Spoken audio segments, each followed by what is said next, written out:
I need a mechanic's pillow. There we go, much better.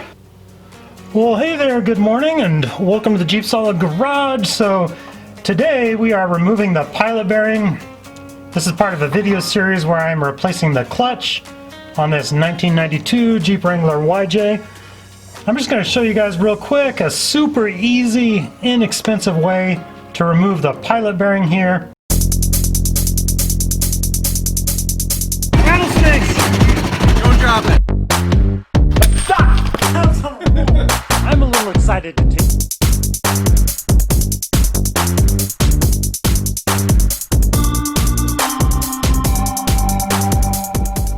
Yes, you can buy yourself a pilot bearing removal tool. They cost what, 20, 24 bucks, somewhere around there. But with just a couple pieces of bread, slightly soggy, and I got a hot dog bun here. We are going to remove this. It only takes a few minutes. And yeah, like I mentioned, this is part of a video series where I'm replacing the clutch on this. So if you want to see how I dropped the transmission and the clutch replacement process, all that, I'll link those videos in the description below. What I'm doing here, I've got some slightly moist bread, and I'm just shoving it in where the input shaft from the transmission goes into the pilot bearing here. Then I got myself an old socket here. This is actually a 1/2 inch socket, but it's not the diameter of the internal dimensions of the socket being 1/2 inch. It's the outer diameter. You need something that fits in here fairly tight. And then I got a little bread in there now, but I have a dowel in there. There's another piece of my dowel. I had just an old dowel here that fit in nicely because we want to fill up most of the cavity of this because we want this to be a solid piece. If you have a dowel or a bolt, something that fits in here nicely, which I didn't have on hand, but I made it work with this. If you have something that'll fit in there nicely, a dowel, you can just use that.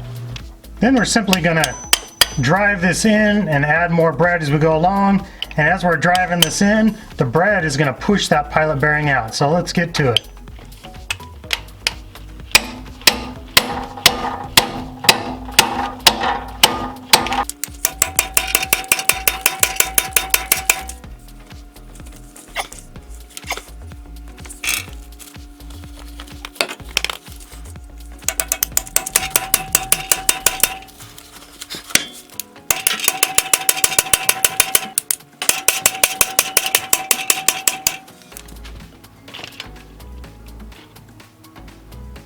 Alrighty, there we go. Now we're just gonna dig this bread out, clean it up. And there we go. It came out pretty smooth. I ended up, I used my 5-pound hammer because you want to get a lot of force behind it when you're driving it out there. So I had to beat on it with that 5-pound hammer for a little while before it finally broke loose and just popped right out. So I will be sure to link a new pilot bearing that fits the Jeep Wrangler 4-liter in the description below. Thank you guys for watching. Have a good day.